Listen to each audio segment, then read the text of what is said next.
1964, 13 young men would land on Haiti's southern coast with rifles and a plan to overthrow a president who had already deported bishops and expelled an archbishop. They called themselves Jun Hayiti, and before they ever touched Haitian soil, their movement had already declared war on François Duvalier. The group did not begin in the mountains of Grandance. It began in New York, among exiles. At first, it was just 5 men: Brière, Wadstrand, Large, Clermont, and Louis Drouin, operating under the name Progressive Revolutionary Haitian Group. They were young, all from the same southwestern department of Haiti, and their ambition was blunt: build a new Haiti. But ambition without structure dies quickly. That changed in January 1963. Father Gérard Bissant entered the picture not as a guerrilla, but as a priest and professor. He had taught humanities at Petit Séminaire Collège Saint-Martial in Port-au-Prince, one of the country's most respected institutions. Bernard Diederik, the famed New Zealander writer and journalist, would later write that while on leave in the United States, Bissant met a group of young exiles. Out of that meeting, a political organization was born. Not a discussion club, a movement. Inside Haiti, the Catholic hierarchy had already chosen its side years earlier.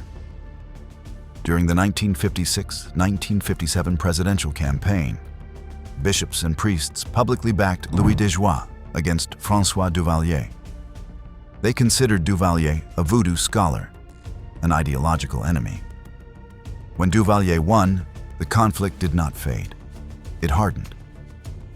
By August 1959, Duvalier responded with force.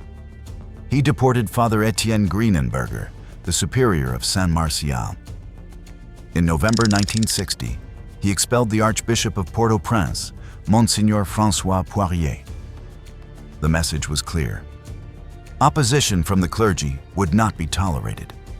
Each expulsion deepened the rupture between church and state. Each crackdown radicalized those already in exile. Back in New York, Bissant transformed the loose GPRH into something disciplined. The name changed: Jun Hayiti. A newspaper followed, also called Jun Hayiti, and it spread fast among Haitians abroad. The group stopped sounding like idealists and started sounding like organizers. Drouin would later say it plainly: Father Bissant was the real leader. Membership surged. What began as 5 became more than 150 regularly enrolled members. And this was not symbolic opposition. Jun Hayiti openly advocated armed struggle to overthrow Duvalier's government. That single shift, from protest to armed intent, redefined everything. From the wider circle emerged a core of committed militants: Gérald Brière, Gusly Villedrouin, Louis Drouin, Roland Rigaud, Réginald Jourdan, Gérard Agnan, Hugues Châtelain, Jacques Sénécal, Didier Maisonneuve, Jacques Armand, Max Armand, Jacques Wadstrand, Gérald Large, Charles-Henri Forbin, Lusito Forbin, Babot Chassagne, Pierre Armand, Armand Franz, Adrien Blanchet, Jean-Robert Belland, Jean-Claude Barjean, Bernard Sansaric, Jean-Claude Desmengles, and Louis Villemenet. Names that would soon carry consequences. They did not improvise. They built structure: a political section led by Brière, a military wing under Colonel Armand, propaganda directed by Drouin, external affairs handled by Gérald Large, treasury managed by Alix Polynice, a women's section led by Clara Bissant. It was an exile government in miniature, complete, organized, waiting. And Father Bissant did not limit himself to speeches. He built connections in the United States and in the Dominican Republic, linking Duvalier's opponents across borders. He even sought to establish a base of operations there. 25 of the young men were promised secret military training, cash wages, and high-level American contacts, all to launch an armed invasion against François Duvalier. They weren't operating alone in exile. In the Dominican Republic, Father Gérard Bisanti found reinforcement in Father Jean-Baptiste Georges, a priest firmly rooted in Santo Domingo. Every morning at the Church of Altagracia, Georges said Mass, and from that pulpit, he delivered messages directly to the Haitian community. It gave the movement something rare: access. But Georges wasn't just a parish priest. He had been chaplain to cadets at Haiti's military academy from 1959 to 1961. He had facilitated intellectual circles in Port-au-Prince. Internationally recognized within the church, he became a shield for Haitian refugee groups in the Dominican Republic. They called him El Padre, and his support was not symbolic. In 1957, he served François Duvalier as Minister of Education. By the 1960s, he was backing movements aimed at overthrowing him. Father Georges participated in the preparation and financing of groups planning invasion attempts. The shift was complete, from cabinet minister to sponsor of armed opposition. With Bisanti active in the United States and Georges entrenched in Santo Domingo, Jun Hayiti gained protection and reach across 2 countries. The organization operated openly, shielded by powerful allies. That choice narrowed the path. Volunteers had to be screened, trained, hardened, not protesters, combatants. They would need proficiency with firearms, familiarity with military hardware, and tactical discipline. They would undergo physical conditioning to build endurance and mental control. Completion of training would serve as proof. They were ready for battle. The training process began in October 1963. 24 young men were selected for the invasion project. Then 1 more joined, Marcel Numa. The number became 25. Numa was approached at his home in Brooklyn at 114 Oils Cameroon Street. Gerald Large, Gérald Brière, and Gusly Villedrouin visited him there. They told him directly. They were organizing an invasion of Haiti. They claimed to have high-level contacts in the United States. They refused to name them. Not yet. Numa hesitated, but friendship outweighed caution. He agreed. Days later, the selected volunteers gathered at a hotel in New York for a closed-door briefing. The mission was dissected in detail: objectives, logistics, secrecy, and the necessity of rigorous training. Departure details were withheld. The location remained undisclosed.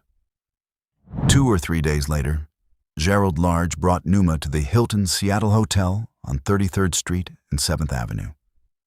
There they met a thin white American man wearing glasses. His name was Erickson. Erickson spoke clearly about the terms: secret camp location, military training, and wages. $75 per week for married men, $50 for singles.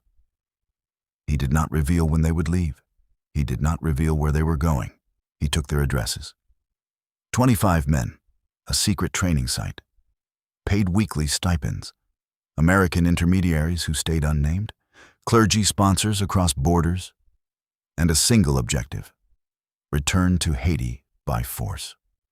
On the evening of October 13, 1963, they gathered again at the same New York hotel. No ceremony, no speeches. A van took them to Marine LaGuardia Airport. They boarded a DC-3. 5 hours later, the plane landed somewhere they could not identify. Another vehicle was waiting. 90 minutes of silence on the road, and they reached the camp. They were told one thing clearly: the location was secret. Louis Drouin would later describe it plainly. They were flown at night to an unknown destination. After several hours in the air, they arrived at a training camp where they would remain for 6 weeks. There were 5 American instructors. The work began immediately. Uniforms were issued, equipment distributed. The next morning, drills started. They trained on the M1 rifle, the .30 caliber carbine, and the .30 caliber machine gun. They studied map reading, marksmanship, collective firing, infantry tactics, guerrilla techniques. They learned communications, demolitions, sabotage, first aid, psychological warfare. Physical endurance was pushed daily. It was compressed warfare education in 42 days. Not all of them were novices. 2 or 3 already had military experience, but most were learning fast under pressure. The instructors drove them through a program described as excruciating. By early December, the assessment came down, ready for combat. Colonel Heinel would later distinguish their effort from other exile landings. Jun Hayiti, he noted, was at least well prepared. Its members understood guerrilla weapons and tactics. Several had served in the U.S. Armed Forces. This was not improvisation. This was preparation. Then the unexpected happened. On November 22, 1963, President John Fitzgerald Kennedy was assassinated. The shock rippled outward. The invasion plan was suspended. With Kennedy's death, the project stopped. The new administration shifted focus, prioritizing the global fight against communism over the internal politics of a Caribbean dictatorship. For the 25 trainees, that meant waiting. They were flown back to New York under the same austere conditions. The hierarchy ordered them to stay home and await further instructions. Weeks of training, secret flights, American instructors, and now, silence. January 1964 arrived. The men sat in New York, trained and restless. The mission had not been canceled, only frozen. Then word came from high-level contacts. The project was not abandoned. It would move forward.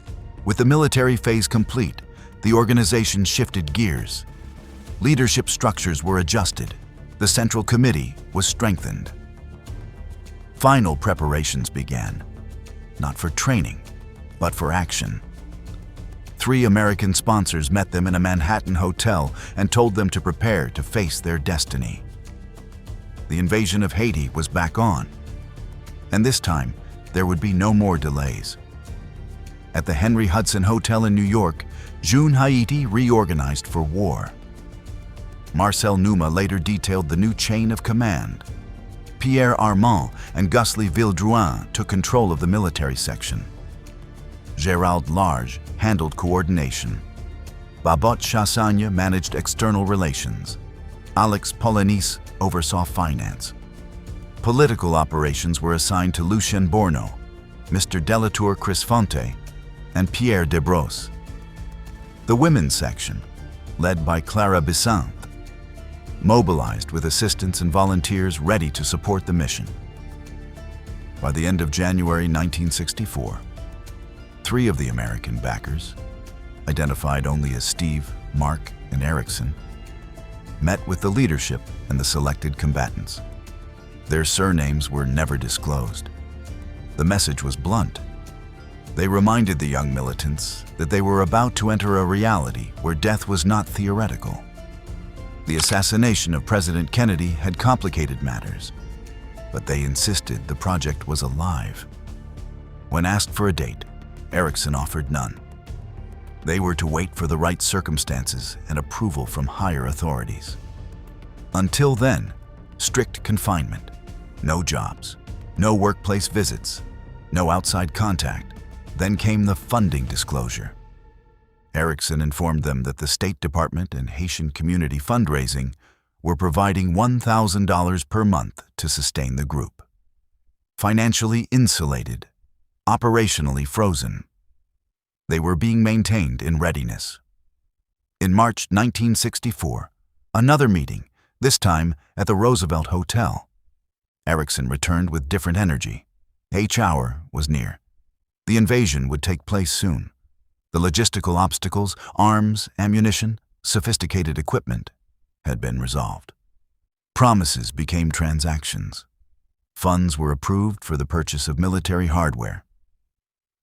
Charles-Henri Forbin, a former member of the 82nd Airborne Division at Fort Bragg, was assigned to secure the weapons through his U.S. military contacts. The equipment was purchased. Delivery was confirmed. The operational core now had firepower. In early July 1964, Goussy Ville-Drouin was dispatched to Miami to accelerate final arrangements. At the same time, Jacques Wadstrand traveled to Santo Domingo with a mandate from Gérald Brière. His objective: negotiate a formal alliance with Paul Arcelin, military representative of FAR operating in southeastern Haiti. On July 15, 1964, Wadstrand returned to New York with a signed agreement. Jun Hayiti and FAR would unite in the southeast. A common front against Duvalier was set. Simultaneously, Father Jean-Baptiste Georges finalized a maritime arrangement. He secured the services of Captain Jop Christopher of the Johnny Express, the same vessel that had transported Fred Baptiste's men to Lagon des Huîtres. The same route would be used for Jun Hayiti. Then the ground shifted. On July 21, 1964, just 1 week after the alliance was signed, Fred Baptiste abandoned his campaign in the southeast. Facing operational difficulties in the mountains, he crossed back over the Dominican border with his men. The joint front collapsed before it began. Jun Hayiti did not dissolve. It pivoted. An emergency plan was drafted immediately. No landing in Lagon des Huîtres. No southeast theater. The invasion would target Grand'Anse instead. Jérémie would become the objective. A coastal city easier to reach from the United States and suitable for establishing a bridgehead. The agreement was scrapped. The route was changed. The target shifted. The men were trained. The weapons were acquired. The boat was arranged. Now there would be only one question left. When the landing began, would Haiti rise, or would Duvalier already be waiting? A few days later, 13 men boarded a boat with rifles, $50,000 in backing, and what they were told was total support from the U.S. government. Within days, they would land in Haiti to overthrow François Duvalier. The first wave was deliberately small, 13 fighters, structured like a Marine Corps rifle squad. 1 leader, 3 fire teams, mobile, independent, built to establish a beachhead. The criteria were strict: military background, combat ability, and knowledge of Jérémie and its terrain.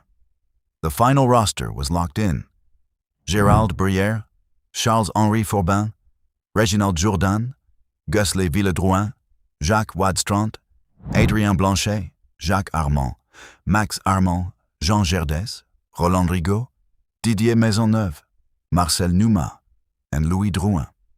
These 13 would move first. The rest would follow. On July 28, 1964, they arrived in Miami. Father Jean-Baptiste Georges accompanied them to the pier. The Johnny Express waited at dock, engines ready. Then, minutes before boarding, each man was asked to confirm individually. "Are you going?" 2 refused. Didier Maisonneuve and Adrien Blanchet withdrew. They said they no longer believed in the success of the mission as it was structured. The shift from the original landing site, the speed of the new plan. Something had broken their confidence. The departure could not be canceled. Father Georges was accountable to powerful sponsors. $50,000 had already been delivered as a down payment. Formal assurances had been given, support at the highest levels. There was no room for hesitation. A decision was made instantly. 2 replacements were needed. Father Georges called for volunteers among those present in Miami. Yvonne Larac stepped forward. So did Mirko Chandler. Neither had completed the 6-week training program. Neither had undergone full military indoctrination. Both were older, nearing 40, while the remaining 11 were mostly in their 20s. They agreed to go anyway. The squad was back to 13.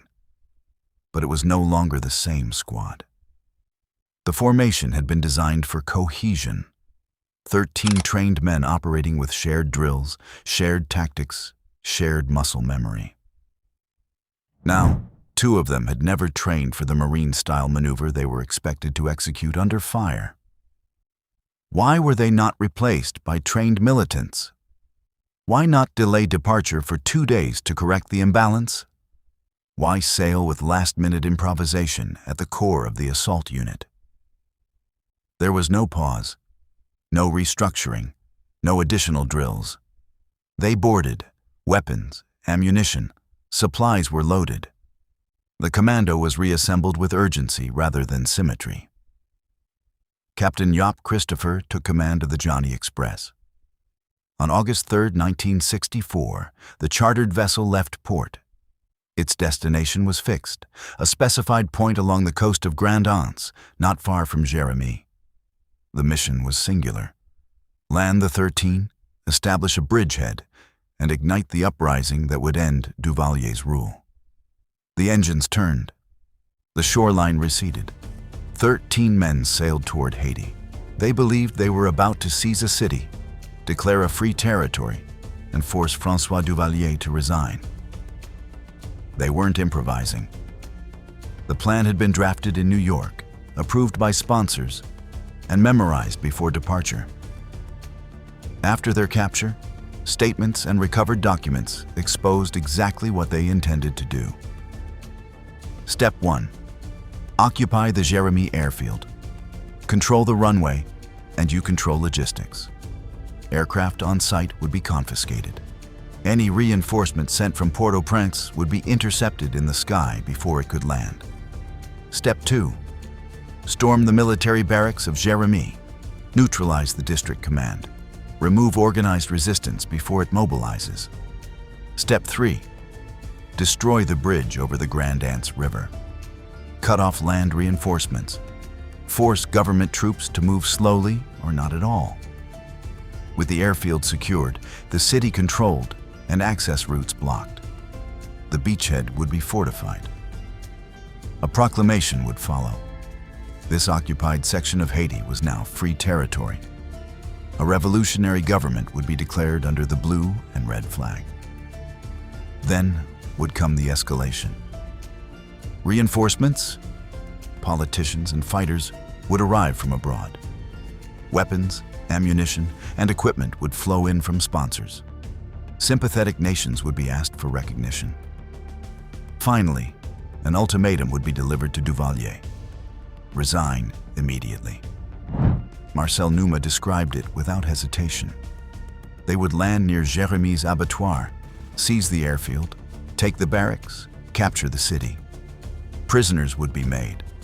Civil authorities who refused to cooperate would be killed. Jérémie would become the operational base, backed by CIA sponsorship and agents in Port-au-Prince. More boats would follow with additional troops. But during the voyage, reality forced adjustments. Their force was small, 13 men, so they revised the entry plan. Instead of landing directly at Jérémie, they would disembark at Bonbon under cover of night. From there, they would move to Numero 2, the airfield zone. The sequence was precise. Capture the first aircraft arriving from Port-au-Prince. Call the capital and report mechanical failure. When a second plane arrived to investigate, seize that one too. Gusly Vildrouin and Charles-Henri Forbin were experienced pilots. They would take control of the captured planes. Once the runway, the city, and access roads were secured, they would issue a call to the CIA for immediate reinforcement, men, weapons, supplies. And if that failed, there was a backup. Louis Drouin outlined an alternative. Land between Coteau and Les Anglais, withdraw into the Massif de la Haute, and open a guerrilla front in the mountains. Once entrenched in high terrain, supplies and reinforcements would follow, mirroring Fidel Castro's strategy in the Sierra Maestra against Batista. On paper, it resembled a revolutionary blueprint. In practice, the geography was punishing. The southern detour was long. Establishing a mountain base and maintaining steady supply lines would be nearly impossible from that coastline. The mountain plan was a fallback, usable only if the Jérémie strike collapsed. Every option led to the same reality. Once they landed, they would either hold ground or vanish into the hills. The objective was total regime disruption. Airfield seized, city occupied, infrastructure sabotaged, revolutionary government declared, international recognition pursued, and Duvalier confronted with an ultimatum. The question was no longer whether the plan existed. It was whether it could survive first contact with Haiti. For 75 days, 13 trained fighters would evade the Haitian army through mountains and ravines, until the last two were executed on November 12, 1964. If their primary plan failed, they would not surrender. They would shift to guerrilla war. Guerrilla warfare is not built for parades or open battlefields. It is harassment, ambush, and sudden raids conducted by small partisan units against a larger state force. The fighters move fast, strike quickly, and disappear before retaliation arrives. They erect barricades, sabotage bridges, cripple roads, and target infrastructure to paralyze the government they oppose. They cannot win by numbers, so they win by movement. A guerrilla avoids direct confrontation unless victory is almost certain. He attacks only when surprise guarantees advantage. If conditions change, he retreats immediately. Hit and run is not a slogan. It is survival. Speed and invisibility are weapons. Heavy equipment is a burden. Armament remains light and mobile. After striking in small groups, they dissolve back into the terrain, hills, forests, villages. But survival requires more than rifles. It requires people. A guerrilla depends on the population. Local peasants become guides through unfamiliar terrain. They provide food, water, medical aid. They deliver intelligence about troop movements. They shield the movement's secrets. Without civilian cooperation, the guerrilla is exposed. Structure is essential. Each unit must function like a living organism. At the top stands the military chief, responsible for discipline, morale, battle planning, and final decisions to attack or retreat. He alone maintains contact with higher leadership. Beside him stands the political commissar. He handles propaganda, recruitment, fundraising, and psychological operations. He advises on target selection. He administers internal justice. He ensures ideological loyalty. Even in the wilderness, nothing is left to improvisation. These were the principles Jun Hayiti would have to apply if forced into the mountains of La Haute.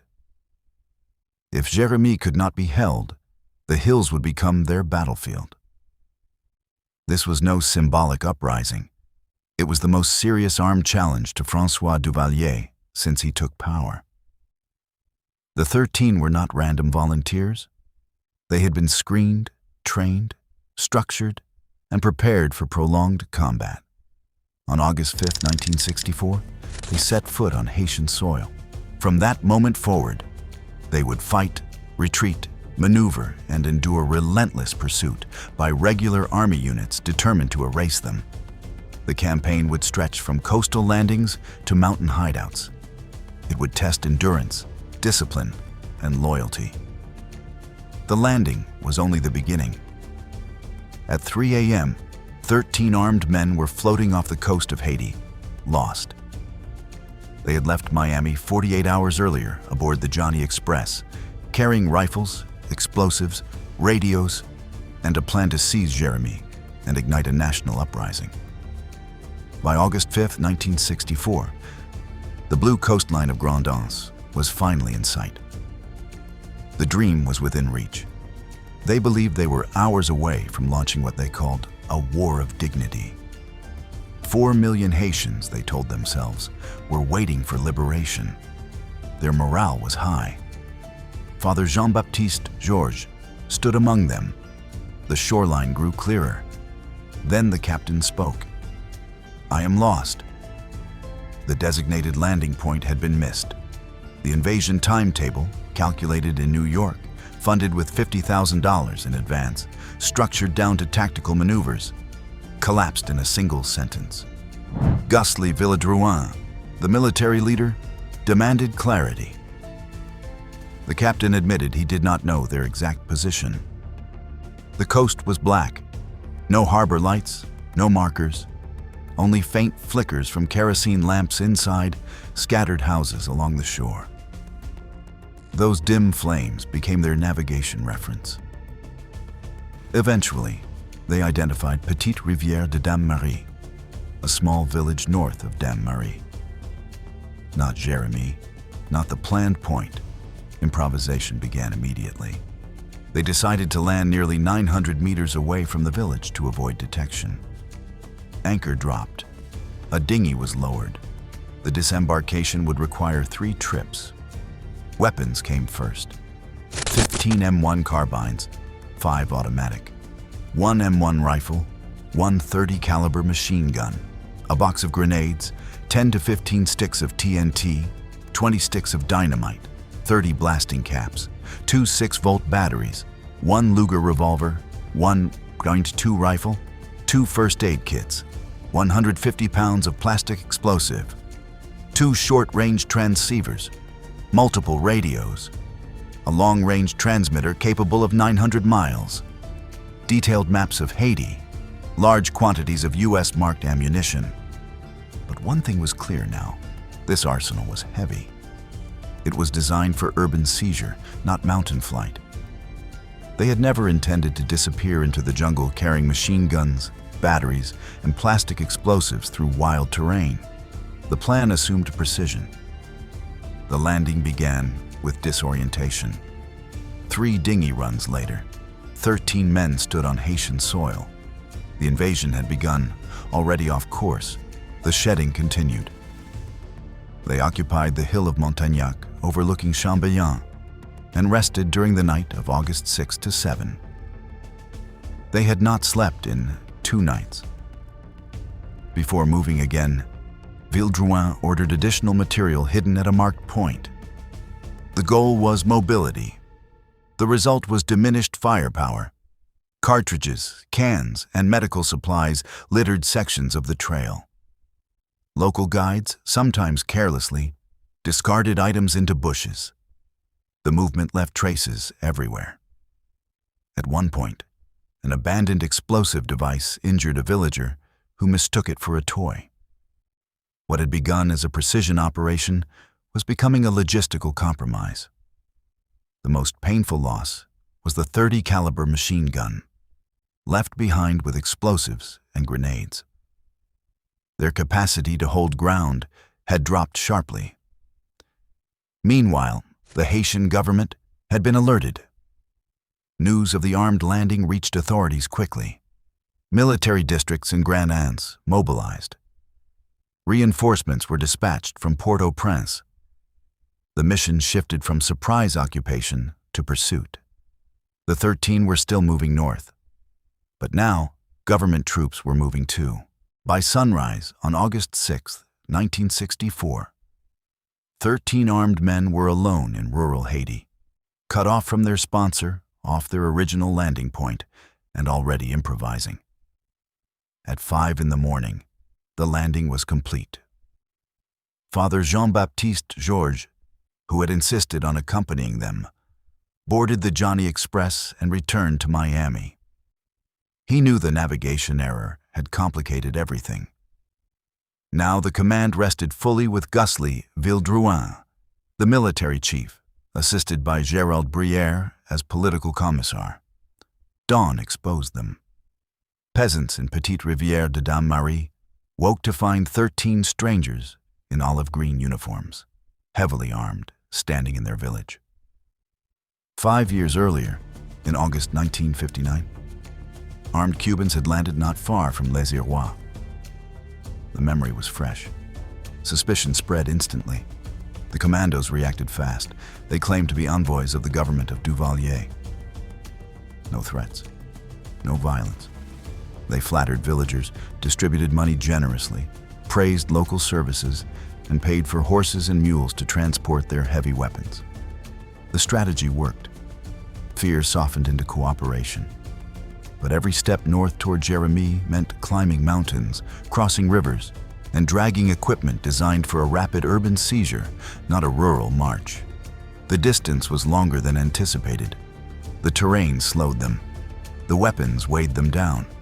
After hours of walking and riding, they reached Lesson, home to the rural internship directed by Father Raoul Lefebvre. He was absent. They used his residence to reduce weight. A box of bullets, 2 overcoats, left behind. At noon on August 7th, regular army units arrived in Chambellan with one order: hunt down the 13 rebels and destroy them. The commandos were already positioned high above the town, on a hill called Julie, a natural blockhouse wrapped in dense vegetation. From that vantage point, they watched government troops spread out cautiously below. The army did not rush. They did not walk blindly into the woods. They probed, evaluated, waited. The rebels had prepared ambushes. The soldiers refused to take the bait. By evening, realizing their position had been detected and their traps avoided, Gustly Villedrouin made a decision. They would abandon the hill and strike Chambellan directly under cover of night. They were trained for night fighting. Surprise was their advantage. They entered the village after dark. It was empty. No soldiers, no civilians. Doors closed, houses deserted. The population had fled at the rumor of battle. The planned ambush dissolved into silence. At dawn, they chose to leave a mark. They located the small military barracks and fired several rounds. They moved to City Hall and seized food supplies. Then they went to the Office of Contributions. The safe was blown open. Cash was taken. Sabotage complete. It was textbook guerrilla disruption, symbolic strikes against state authority. But government troops were already nearby. As news of the approaching army reached them, the rebels withdrew towards the Grand'Anse River. They crossed at a shallow wading point. When the pursuing soldiers attempted to cross, Villedrouin's men opened fire from a distance. A burst of bullets forced the troops back. No reported casualties, but the advance halted. The crossing felt like momentum. Beyond the river lay the mountains again. Terrain they believed favored mobility and concealment. Relieved of much of their heavy load, they felt faster, lighter. Confidence rose. The path to Jérémie, they thought, was reopening. What they did not know was that the material they had abandoned at Lesson and Montagnac had already been discovered. On the morning of August 12th, farmers arrived at Prélès bringing fruits, milk, vegetables, eggs. The gathering grew loud and crowded. Reginald Jourdan, fearing exposure, fired shots into the air to disperse them. The sound carried. At the same time, army units had already been instructed that Prélès was a strategic checkpoint on the axis toward the Jérémie airfield. A detachment of 15 soldiers was moving into the area. The burst of gunfire confirmed the rebels' exact location. The soldiers accelerated their march. Before scattering, villagers delivered devastating news. Members of Louis Drouin's family had been arrested in Jérémie. Confidence had been growing among the 13. They believed the army was hesitant. A bold idea emerged: a commando raid into Jérémie to free the prisoners. It was debated, approved. 4 men volunteered: Louis Drouin, Charles Forbin, Jean Gerdes, Mirko Chandler. Then Drouin reconsidered. The mission was too risky, too exposed. He withdrew. Yvon Larac stepped forward instead. The 4 set out anyway. While they moved toward what many sensed was an impossible objective, a 15-man army unit was closing in on Prélès with orders to dislodge and destroy. Above them, a reconnaissance aircraft circled, searching the canopy for movement.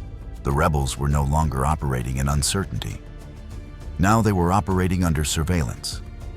They shot down a military aircraft, then walked straight into an ambush. An AT-6 from the Haitian Air Corps circled above Prélès, scanning for movement. Guslie Villedrouin raised his M1 rifle and fired. Charles Forbin followed with another clip. Bullets ripped into the plane's gas tank and damaged its engine. Lieutenant Fenelon Etienne barely made it back, executing a forced landing on Jérémy's grassy strip. For a moment, it looked like a victory. But the gunfire did something else. It pinpointed their exact location. Government troops advanced methodically and secured a hill overlooking the dirt road below, covered in dense coffee plantations. From there, they deployed a reconnaissance patrol. Hours later, the patrol returned with critical news. 4 rebels had broken away and were moving toward Jérémy. Those 4 were on the mission to free members of the Drouin family. The army chose to ambush. The terrain favored them: elevated position, thick vegetation, narrow approach route. The rebels moved in single file along the road below, unaware of the trap forming above them. The attack came fast. Gunfire erupted from the hillside. The 4 scattered under pressure. One of them, Yvon Laraque, was hit and killed. The others fought their way out and later returned with his weapon. Marcel Numa would recall the sequence. After firing at the aircraft, they heard heavy gunfire and feared encirclement. They pulled back toward the mountains. Later, Forbin, Gerdes, and Mirko returned, carrying Laraque's weapon. He was gone. 1 rebel dead, 1 military aircraft damaged. The first real blood drawn. The clash at Prélès ended any realistic path toward Jérémy Airfield. The Axis Prélès-Marfranc airfield was now firmly controlled by the army. Guslie Villedrouin made the decision immediately. They would not push north again. They would retreat to the hills and shift the battlefield entirely. The Massif de la Haute to the north was crowded with troops. So they turned south across the mountains, seeking terrain less saturated with soldiers. There were 12 now. The abandoned weapons were permanently lost. What remained had to be carried individually. Mobility improved. Firepower shrank. Cash reserves and ammunition were still sufficient. Food could be purchased from sympathetic peasants. The plan to seize a city had collapsed. Now the campaign would become pure guerrilla survival.